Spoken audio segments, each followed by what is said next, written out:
Free, free Al-Aqsa. Free, free Al-Aqsa. Free, free Al-Aqsa. আল্লাহ তাআলা আমার মজলুম ফিলিস্তিনি ভাই বোনদেরকে হেফাজত করুক। আমাদের সেই প্রাচীন কেবলা মসজিদুল আকসাকে আল্লাহ তাআলা হেফাজত করুক। জালিমদের হাত থেকে, দখলদারদের হাত থেকে এই পবিত্র ভূমিকে আল্লাহ তাআলা মুক্ত করুক। আওয়াজ করে সবাই পড়ুন আমিন। সুবহানাল্লাহ। আপনাদের সাউথ আফ্রিকা দেখে তো আমি অবাক। প্রাকৃতিক সৌন্দর্যের লীলাভূমি, পুরো দক্ষিণ আফ্রিকাটাই যেন একটা সাফারি পার্ক। আলহামদুলিল্লাহ, চমৎকার দেশ, চমৎকার, অসাধারণ। এই 3-4 দিনের অভিজ্ঞতা আমি যেটা দেখলাম, একটা চমৎকার ভূখণ্ডে আল্লাহ তাআলা আপনাদেরকে কবুল করেছেন। আমি জানতে পেরেছি যে এখানকার অধিকাংশ ভাইয়েরা ব্যবসায়ী। আলহামদুলিল্লাহ। ওয়া হাল্লাল্লাহুল বাইআ ওয়া হাররামার রিবা। আল্লাহ ব্যবসাকে হালাল করেছেন, সুদকে করেছেন হারাম। সুদের সাথে মুসলমানের কোনো সম্পর্ক নাই। সুদকে না বলুন, ব্যবসা করুন। ব্যবসায় বারাকা, ব্যবসায় বারাকা। রিজিকের 10 ভাগের 9 ভাগ আল্লাহ তাআলা ব্যবসার ভেতরে ঢুকিয়ে দিয়েছেন। পরিশ্রম করতে হবে। পরিশ্রমে লজ্জা নেই, লজ্জা অলসতায়, ঠিক কিনা বলেন? হাড় ভাঙা পরিশ্রম করুন, উপার্জন করুন, এতে বারাকা আছে। এই যে ব্যবসা করে আপনারা বাংলাদেশের টাকা পাঠাচ্ছেন, আমার দেশের অর্থনীতির চাকা সচল থাকছে আপনাদের পাঠানো টাকায়, আপনাদের রেমিটেন্সের টাকায়। You are the remittance fighter.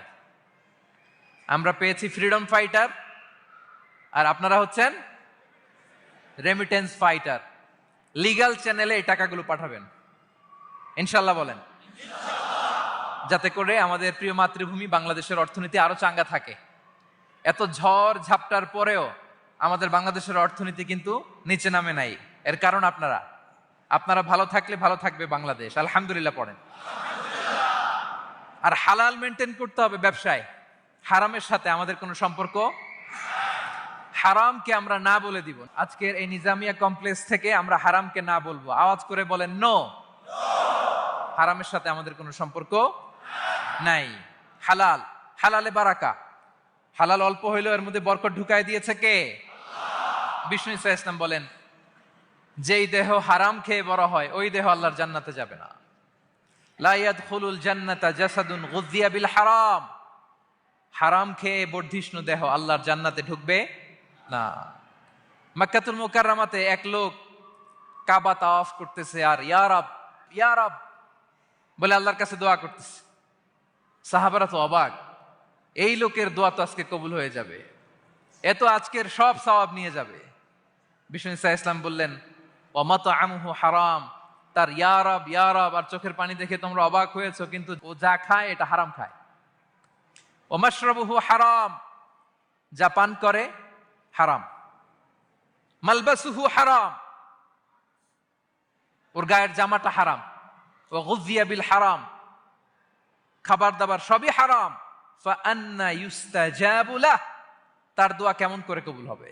জিহাদের ময়দানে যে সাহাবী সর্বপ্রথম তীর মেরেছেন তার নাম সাআদ ইবনে আবি ওয়াক্কাস রাদিয়াল্লাহু তাআলা আনহু।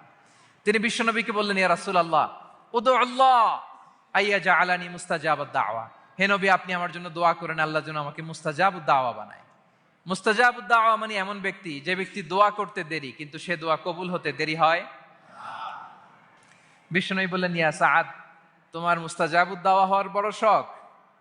আতিব মাতা আমাক, যেটা খাবা হালাল খেও, তাকুন মুস্তাজাবুদ দাওয়া। যেটা খাবে হালাল খেও, হালাল খেলেই তুমি মুস্তাজাবুদ দাওয়া।